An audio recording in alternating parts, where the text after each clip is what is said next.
चलिए आप सभी लोगों को नमस्कार। कैसे हो आप सभी लोग? बढ़िया हो? खाना पीना खाए हो कि नहीं खाए हो? खाए हो ना? आज बात करते हैं हैंड टूल्स और पावर टूल्स के बारे में। हैंड टूल्स क्या है, पावर टूल्स क्या है और इसमें क्या क्या खतरा हो सकता है, कैसे कैसे बचेंगे, ये सब चीज़ के बारे में आज चर्चा करते हैं। ठीक है। जो हम डेली काम करते हैं हैंड टूल्स और पावर टूल्स, उसी के विषय में चर्चा करेंगे। ठीक है। पहले जान लेते हैं हैंड टूल्स क्या है उसको। हैंड टूल्स की श्रेणी में देखो वो चीज़ आता है जिसमें किसी भी प्रकार का कोई पावर या प्रेशर की ज़रूरत नहीं पड़ता है, जिसको हम डेली अपने हाथ से उसको उपयोग करते हैं। अब हैंड टूल्स की श्रेणी में जैसे प्लायर हो गया, स्क्रू ड्राइवर हो गया, स्पेनर हो गया, ब्लेड हो गया, हैमर हो गया, सीजल हो गया, ये सब हैंड टूल्स की श्रेणी में आता है, जिसको किसी भी प्रकार का कोई भी पावर की ज़रूरत नहीं पड़ता है। हम इसको अपने हाथों से इस्तेमाल करते हैं। ठीक है। पावर टूल्स की श्रेणी में जैसे बिजली आता है, हाइड्रोलिक आता है, बैटरी आता है और एयर आता है। इसमें क्या होता है, अलग से हमको पावर देने की ज़रूरत पड़ता है। हैंड टूल्स में कोई अलग से पावर देने की ज़रूरत नहीं पड़ता है, लेकिन जो पावर टूल्स है उसमें अलग से हमको पावर की ज़रूरत पड़ता है। ठीक है। अब वो पावर टूल्स अलग अलग प्रकार का हो सकता है, अलग अलग प्रकार का खतरा हो सकता है पावर टूल्स में। पहला है इलेक्ट्रिकल हजार्ड। इलेक्ट्रिकल हजार्ड में क्या क्या होगा, जैसे कि करंट लगना, बर्न इंजरी होना, शॉर्ट सर्किट होना, ये सब इलेक्ट्रिकल हजार्ड है। ठीक है। इससे बचने के लिए हम क्या करेंगे, सबसे पहले तो कोई भी हम बिजली में काम करते हैं तो जो हमारा केबल है उसमें प्रॉपर तरीके से इंसुलेट होना चाहिए। भी पावर टूल्स में आप काम कर रहे हो, उसका जो केबल है प्रॉपर तरीके से इंसुलेट होना चाहिए। ठीक है।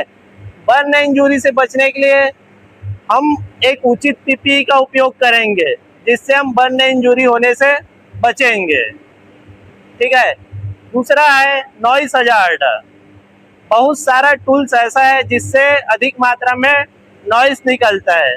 जैसे कि हम ग्राइंडिंग मशीन में काम करते हैं या जॉक्सा मशीन में हम काम करते हैं, उस समय देखना अधिक मात्रा में नॉइस उत्पन्न होता है, शोरगुल उत्पन्न होता है। शोरगुल उत्पन्न होगा तो क्या होगा, हमारे कानों के लिए ये बहुत ज़्यादा ही हानिकारक है। हमारे कान का जो पर्दा है वो इससे फट सकता है अधिक मात्रा में जब आवाज उत्पन्न होगा। तो इससे बचने के लिए हम क्या करेंगे, ईयर प्लग का हम इस्तेमाल करेंगे, जिससे हमारा कान सुरक्षित रहेगा। ठीक है। तीसरा है वाइब्रेटिंग हजार्ड। बहुत सारा टूल्स ऐसा है जिससे अधिक मात्रा में वाइब्रेटिंग होता है। जैसे कि हम ड्रिलिंग का काम करते हैं, उस समय ड्रिलिंग मशीन जो होता है उससे भी अधिक मात्रा में वाइब्रेशन होता है, या हेल्टी मशीन है उससे भी वाइब्रेटिंग होता है। अब इससे बचने के लिए हम क्या करेंगे, मान लो जो है कोई हाइट में काम कर रहा है किनारे में, तो क्या होगा, जब वाइब्रेटिंग होगा तो नीचे में गिर सकता है। गिर सकता है कि नहीं गिर सकता है। तो हम हाइट में अगर काम कर रहे हैं तो एक प्रॉपर तरीके से स्पेस वाला जगह होना चाहिए, एकदम फुल मात्रा में जगह होना चाहिए हाइट में काम कर रहे हैं तो। ठीक है। और है, इससे बचने के लिए एक स्वस्थ आदमी को ही ड्रिलिंग का काम करना चाहिए, क्योंकि इसमें वाइब्रेटिंग अधिक होता है। अगर मान लो जाए कोई व्यक्ति स्वस्थ नहीं है, अस्वस्थ है और वो काम कर रहा है, तो ड्रिलिंग करते समय उनका तबीयत और अचानक ज़्यादा खराब हो सकता है। ऐसे व्यक्ति को ही काम करना चाहिए जो बिल्कुल एकदम स्वस्थ और उनको दिल विल का बीमारी बिल्कुल नहीं रहना चाहिए। ऐसे ही व्यक्ति को वाइब्रेटिंग वाला काम करना चाहिए। ठीक है। और है डस्टिंग हजार्ड। बहुत सारा मशीन ऐसा है जिससे डस्टिंग निकलता है काम करते वक्त। अब जैसे कि हम ड्रिलिंग का ही काम करते हैं, ड्रिलिंग का काम करते उस समय देखना अधिक मात्रा में धूल धक्कड़ निकलता है। धूल धक्कड़ निकलेगा, क्या होगा, हमारे नाक के माध्यम से हमारे फेफड़ा में जाएगा, हमारे फेफड़ा में इन्फेक्शन हो जाएगा, हमारा जो तबीयत है खराब हो जाएगा। इससे बचने के लिए क्या करना चाहिए, हमको नोज मास्क पहनना चाहिए, आँख के लिए चश्मा लगाना चाहिए और एक फेस शील्ड लगा के हमको काम करना है जब भी हम ड्रिलिंग मशीन में काम करेंगे। तो इससे डस्टिंग होने से बचोगे, ठीक है। और होता है ट्रिपिंग हजार्ड। अब ट्रिपिंग हजार्ड कैसे होगा, मान लो जाए कोई हम पावर टूल्स का कोई बोर्ड में कनेक्शन करके रखे हैं और उसी में दूसरा पावर टूल्स का भी कनेक्शन करके रखे जिसका उस समय उपयोग नहीं हो रहा है। अब क्या होगा, उपयोग नहीं हो रहा है तो उसका केबल वेबल सब इधर उधर पड़ा है, कोई भी व्यक्ति उस एरिया में जाएगा तो बिल्कुल ही उसमें फंस के गिरेगा, ट्रिपिंग होगा कि नहीं होगा। तो इससे बचने के लिए हमको क्या करना चाहिए, जिस भी पावर टूल्स का हमको उपयोग करना है उसी का हमको कनेक्शन करके रखना है और जिसका उपयोग नहीं है उसको उस जगह से रिमूव कर देना है, हटा देना है, निकाल देना है, उसमें फंसा के बिल्कुल नहीं रखना है, ठीक है। इससे क्या होगा, ट्रिपिंग होने से बिल्कुल ही बचोगे, ठीक है। और है जब भी आप लोग पावर टूल्स में काम करोगे तो ऐसे ही व्यक्ति को काम करना है जिनको पावर टूल्स के बारे में सही से जानकारी हो।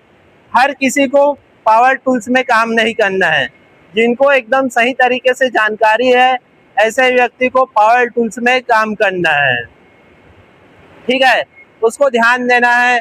और है एक और खतरा होता है ग्राइंडिंग मशीन में काम करते वक्त। अब ग्राइंडिंग मशीन में काम करते वक्त क्या होता है, जब भी हम ग्राइंडिंग मशीन में काम करेंगे तो हमेशा वो जो ग्राइंडिंग मशीन है उसमें गार्ड कवर लगा रहना चाहिए, क्योंकि उसका जो आरपीएम है बहुत ही ज़्यादा होता है। अब आरपीएम कहने का मतलब है रोटेशन पर मिनट, मतलब 1 मिनट में उसका कितना घूमने की क्षमता है, उसको हमको ध्यान देना है। जब भी हम ग्राइंडिंग मशीन में काम करेंगे तो जो हमारा ब्लेड है और मशीन उसका आरपीएम हमेशा आप लोग को चेक करके काम करना है। ब्लेड का अगर मान लो जाए आरपीएम कम है, मशीन का आरपीएम ज़्यादा है तो ऐसे हमको बिल्कुल नहीं करना है, दोनों का आरपीएम समान होना चाहिए। साथ में जब भी आप लोग ग्राइंडिंग मशीन में काम करोगे तो उसमें एक चीज़ और ध्यान देना है, उसका एक्सपायरी डेट चेक करना है, ठीक है। क्या होता है कभी कभी उसका एक्सपायरी डेट खत्म हो जाता है और हम जब ग्राइंडिंग मशीन में काम करते हैं उस समय वो जो ग्राइंडिंग मशीन है अचानक उसका ब्लेड टूट जाता है। टूटने से क्या होगा, वो ग्राइंडिंग मशीन आपके शरीर में जाएगा और आपके शरीर को वो नुकसान पहुंचा देगा, आपके शरीर में चोट लग जाएगा। तो ऐसा आप लोग को नहीं करना है, ठीक है। और है जब भी आप लोग कोई पावर टूल्स का कनेक्शन करते हो तो हमेशा आप लोग को आरसीबी एलसीबी से आप लोग को कनेक्शन करना है। कभी कभी क्या होता है हम आरसीबी एलसीबी से बाईपास करके हम कनेक्शन कर देते हैं, इससे क्या होगा उस दौरान करंट लग सकता है किसी भी व्यक्ति को, या शॉर्ट सर्किट उस एरिया में हो सकता है, या आग लग सकता है, ठीक है। हम आरसीबी से कनेक्शन करेंगे तो क्या होगा, शॉर्ट सर्किट से भी बचेंगे और करंट लगने से भी बचेंगे। तो इस चीज़ को ध्यान देना आप लोग को जब भी पावर टूल्स में आप लोग काम करोगे तो, ठीक है। और है जब भी आप लोग पावर टूल्स में आप लोग काम करोगे तो हमेशा एक उचित पीपी लगा के आप लोग को काम करना है। बिना सुरक्षा उपकरण के आप लोग को कोई भी काम नहीं करना है, ठीक है। कोई भी काम करो हमेशा पहले अपने आप को पहले बचाओ, अपने शरीर को पहले ध्यान दो, उसके बाद ही आप लोग काम करो। अभी जो बताया वो समझ आया या नहीं आया? आ गया, ठीक है। आज के लिए इतना ही, आगे के लिए कल बात करेंगे। धन्यवाद।